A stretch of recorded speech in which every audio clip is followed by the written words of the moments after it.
Assalamualaikum warahmatullahi wabarakatuh.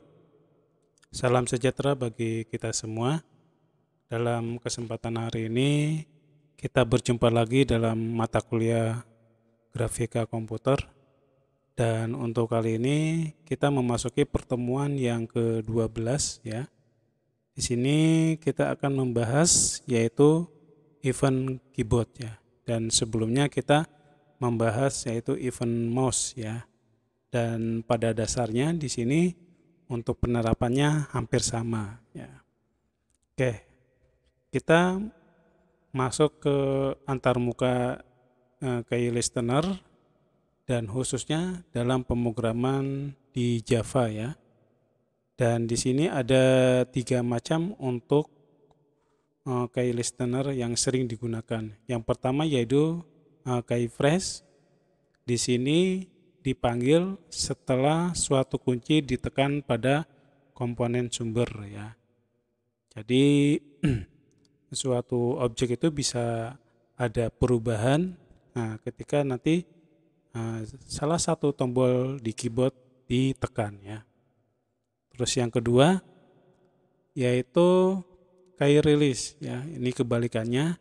Jadi dipanggil setelah suatu kunci dilepaskan pada komponen sumber.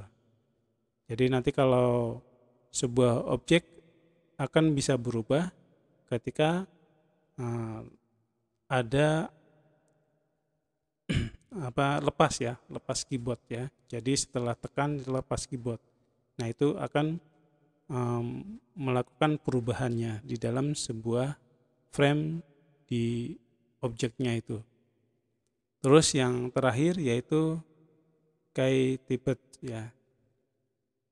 Nah, ini dipanggil setelah suatu kunci ditekan kemudian dilepas pada komponen sumber ya. Jadi ini ditekan dulu terus kemudian dilepas ya. Jadi ini penggabungan antara key press dengan key release ya. Nah, sekarang kita contohkan ya di sini. Nah, di sini nanti kita bisa munculkan ya satu huruf ya, satu huruf. Nah, nanti di sini ketika kita mungkin menggunakan metode yang press, kita tekan ke bawah, tanda panah ke bawah, dia akan posisinya ngikutnya ke bawah. Ke atas juga demikian, ke kiri dan ke kanan juga demikian. Dan selain itu juga kita bisa merubah huruf ini kan J, kita rubah dengan huruf yang lainnya yang ada di keyboard ya.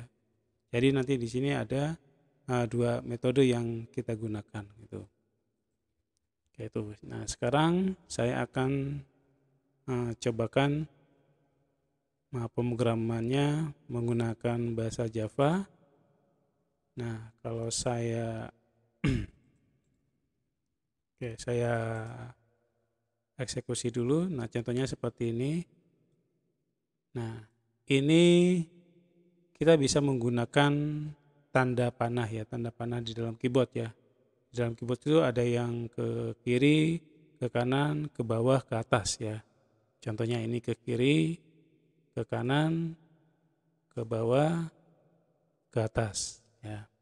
Dan bisa juga kita rubah dengan huruf yang lain, contohnya ini A, B, C ya, itu. Oke, itu kaitannya dengan penggunaan event ya. Oke, event keyboard. Oke, sekarang saya contohkan di sini dengan sebuah program ya yang kaitannya dengan tampilan tersebut tadi ya.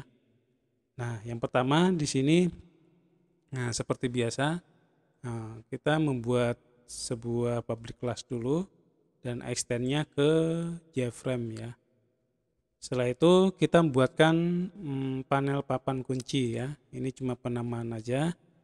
Nah, terus nanti kita akan terapkan di dalam papannya ya. Nah, setelah itu di sini kita akan membuat public demo event kunci yang nantinya akan kita buatkan penambahan panel papan kunci ya untuk menerima dan menampilkan masukan dari pengguna ya. Jadi ketika kita menekan tombol yang ada di keyboard ya. Jadi memberikan masukan ya.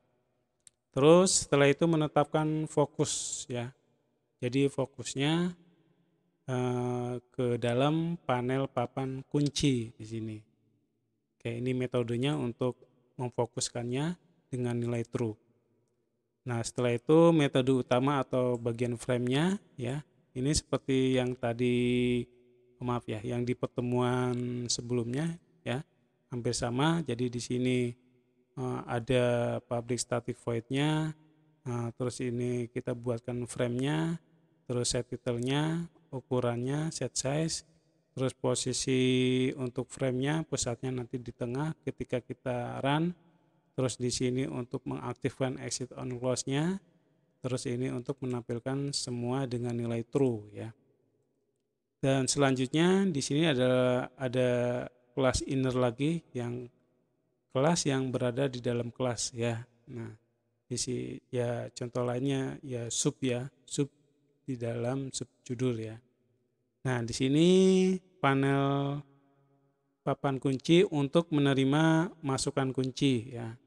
Nah, di sini tadi kalau kita lihat ada huruf J langsung muncul ya. Nah, karena di sini ditampilkan dengan variabel chart ya, dengan privat ya, yaitu dengan ini ya, dengan huruf J ya. Nah, ini nanti secara drop load-nya. Nah, terus ini untuk posisi pertama kalinya ya, 100 kali 100 ya. Kalau ini frame-nya ukurannya 300 kali 300 ya, kurang lebih di hampir tengahnya di sini ya. Nah, setelah itu di sini kita ke metode penggunaan keyboardnya. Nah, di sini menggunakan keyboardnya adalah press ya. Tapi di sini kita tuliskan dulu untuk metode listener-nya ya. Kalau minggu yang lalu add mouse listener. Nah, sekarang ganti add key listener ya. Nah, terus di sini ada metode switchcast ya. Nah, mungkin teman-teman sudah pernah mempelajari metode ini ya di dalam algoritma dan pemrograman ya, gitu ya. Jadi ini untuk memperoleh kodenya. Nah, ketika nanti menekan tombol ke bawah ya, tanda bawah ke bawah, nanti akan mengikuti sumbunya yaitu X plus ya. X plus itu kan ke bawah. Terus kalau ke bawah berarti Y ya, dengan nilai min di sini. Dan selanjutnya kalau ke kiri X ya, X min, terus lalu ke kanan X plus ya. Selain itu juga kita buatkan key chart-nya. Kalau ini kode, kode itu nanti kaitannya dengan kode-kode yang ada di dalam keyboard ya. Kalau chart berarti kaitannya dengan karakter ya. Karakter itu berarti kita menuliskan seperti A, B, C, D, E dan seterusnya gitu. Terus kita repaint untuk kaitannya menampilkannya. Terus ini untuk menggambarkan karakternya ya, karakter dari atau mungkin atribut ya, atribut dari sebuah yang akan ditampilkan di dalam frame ya. Jadi kita menggunakan paint komponen ya, paint komponen. Terus di sini metodenya drawString ya, drawString. Nah, nanti yang dituliskan adalah ini ya, the float-nya yaitu get key chart ya. Kalau ini ada tulisan kar kunci, ini cuma penamaan aja. Setelah itu nanti ini mengikuti sumbu X dan Y-nya. Terus ini juga ditambahkan untuk jenis font-nya. Nah, jenis font-nya itu di sini kita bisa tambahkan contohnya Times New Roman, terus ini jenisnya plain, terus ukurannya 24 gitu. Oke, itu ya. Nah, sekarang saya cobakan ya. Kita klik kanan terus run file ya. Nah, ini huruf J ya. Jadi kalau kita klik ke bawah ya, ini klik tanda bawah ke bawah ya berubah ya. Ini juga akan ke atas, kalau kita ke kiri ini. Jadi ini akan mengikuti ya. Nah, terus di sini juga ada get get key chart-nya. Get chart-nya itu jadi perubahan hurufnya ya. Nah, seperti ini A, B, C, D ya. Dan terus kalau kita ingin merubah switch case-nya ya tinggal ditekan sesuai dengan apa yang ada di tombol kita gunakan ini. Gitu. Oke, ini adalah logika dalam pemrograman grafik komputer ya.